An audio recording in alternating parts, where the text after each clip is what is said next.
एक गांव में किसान रहता था। उसका एक छोटा सा खेत था। खेत में होने वाली फसलों से उसके परिवार का गुजारा होता था।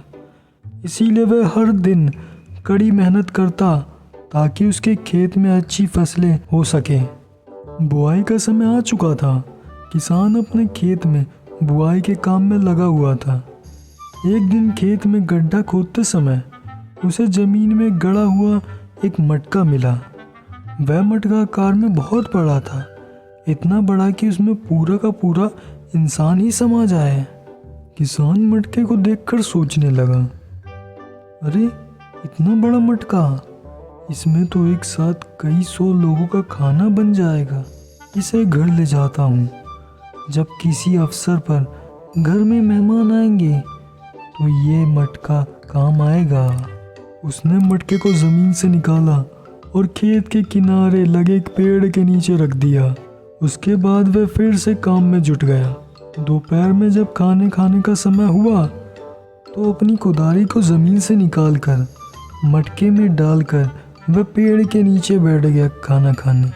खाना खाकर जैसे ही वह उठा, उसकी नज़र मटके में रखी अपनी कुदारी पर पड़ी। वह ये देखकर हैरान हो गया कि मटके में एक नहीं बहुत सारी कुदारियाँ रखी हुई थी। किसान ने सारी कुदारियाँ मटके से बाहर निकाल ली, फिर उसमें एक छोटा सा पत्थर डाल दिया। देखते ही देखते उस एक पत्थर से अधिक पत्थर हो गए। किसान को समझने में देरी नहीं लगी कि ये वह साधारण मटका नहीं है, बल्कि जादुई मटका है जो किसी भी वस्तु को एक से अधिक बना देता है। किसान जादुई मटका अपने घर ले आया। अब जब भी उसे किसी चीज़ की आवश्यकता होती तो वह उस जादुई मटके में डाल देता। मटके में डालते ही एक से अधिक हो जाते। जादुई मटका एक चीज़ को अधिक बना देता, फिर चाहे वो खाने की चीज़ हो, कपड़ा हो, सोने का सिक्का हो। किसान को अब किसी चीज़ की कमी नहीं रही।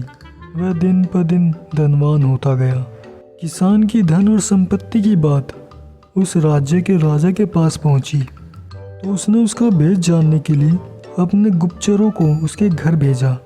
कई दिन किसान के घर का चक्कर लगाने के बाद एक दिन गुप्तचरों को किसान के जादुई मटके का भेद पता चल गया। उसने ये बात राजा को जाकर बताया। राजा लालची था। जादुई मटके के बारे में जानकर उसके मन में लालच आ गया। उसने सोचा कि वह ये मटका किसान के पास नहीं बल्कि मेरे पास होना चाहिए। उसने तुरंत सैनिकों को जादुई मटका लाने के लिए आदेश दिया।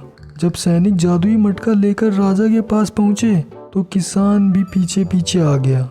राजा के पूछने पर उसने बता दिया कि वह जादुई मटका है और उसे ये मटका खेत में मिला है। राजा बोला, राज्य की भूमि से मिली किसी भी वस्तु पर सर्वप्रथम राजा का अधिकार होता है, इसीलिए इस जादुई मटके पर तुम्हारा नहीं बल्कि मेरा अधिकार है। किसान क्या करता? वह चुपचाप सिर झुकाए खड़ा रहा। राजा जादुई मटके को पास से देखने के लिए अपने सिंहासन से उठा और मटके के पास जाकर उसे देखने लगा। मटके को बाहर से देखने के बाद राजा ने सोचा कि ज़रा इस मटके के भीतर झांक के तो देखूं, आखिर इसमें जादू कैसे होता है। राजा जादुई मटके के अंदर देखने लगा। इसी बीच उसका पैर लड़खड़ाया और वह मटके के अंदर जा गिरा। फिर क्या था, जादुई मटके ने अपना कमाल दिखा दिया। एक के बदले बहुत सारे राजा मटके से बाहर निकले। सभी राजा सिंहासन पर बैठने के लिए आपस में झगड़ने लगे। धीरे धीरे ये झगड़ा बढ़ता गया। सबने अपनी तलवारें निकाली और एक दूसरे पर टूट पड़े। फिर ऐसे ही मारकाट मची कि कोई राजा जीवित ना बचा, सब मर गए। जादुई मटका भी वहीं पड़ा था। किसान ने सोचा कि इस मटके के कारण वह फिर किसी समस्या में ना पड़ जाए, इसीलिए उसने उस जादुई मटके को उठाया और ज़मीन पे पटक दिया। जादुई मटका टूट गया। किसान अपने घर गया और उसके बाद से पहले जैसा जीवन जीने लगा, लेकिन उसे कभी किसी चीज़ का लालच नहीं था। इसीलिए वह अपने जीवन में हमेशा खुश रहा। Thank you for watching this video.